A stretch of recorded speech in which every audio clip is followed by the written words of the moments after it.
Bienvenue à tous dans votre nouveau numéro de récap de l'actualité sur Niamey Info.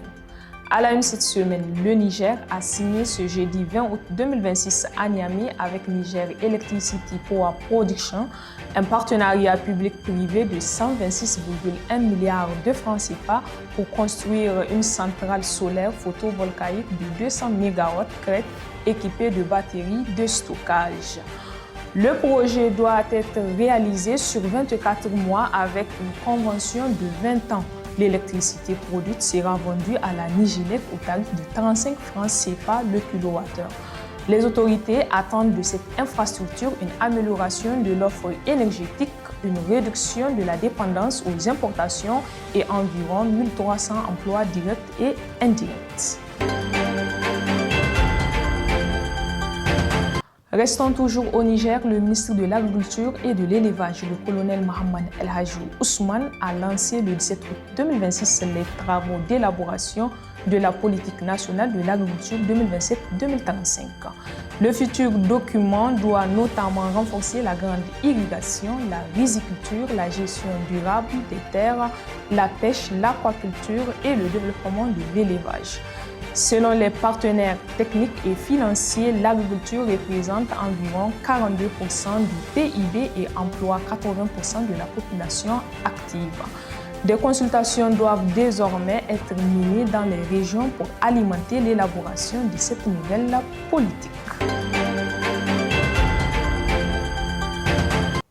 Sur un autre volet, à Niamey, la souveraineté était au cœur d'une conférence publique consacrée à l'avenir de l'AES. Le 19 août 2026, au Palais des Congrès, des responsables nigériens et burkinabés ont échangé sur le thème « La bataille pour la conquête de la souveraineté dans le contexte de la Confédération des États du Sahel ». Les débats ont porté sur les fondements et les enjeux de cette dynamique ainsi que sur son impact sur le panafricanisme. Les intervenants ont insisté sur l'unité et la solidarité entre le Niger, le Burkina Faso et le Mali, tout en soulignant que la souveraineté doit aussi produire des effets concrets dans la vie quotidienne, notamment dans la santé, l'éducation et l'emploi. Il faut noter que cette rencontre s'est achevée par un échange avec le public et plusieurs recommandations.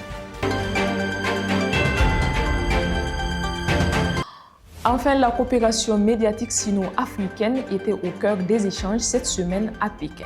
Du 19 au 21 août 2026, le président de l'Observatoire national de la communication du Niger, Ibrahim Manzo Diallo, a participé au 7e forum sur la coopération des médias sino-africains. Placé sous le thème « Partager de nouvelles opportunités de développement, bâtir conjointement un nouvel avenir audiovisuel », la rencontre réunit responsables et professionnels des médias africains et chinois. Le Niger plaide notamment pour davantage de coproduction, de transfert de compétences et de formation des jeunes face aux mutations liées au numérique et à l'intelligence artificielle. L'ambition est claire. Permettre à l'Afrique de produire ses propres contenus et de raconter elle-même son histoire.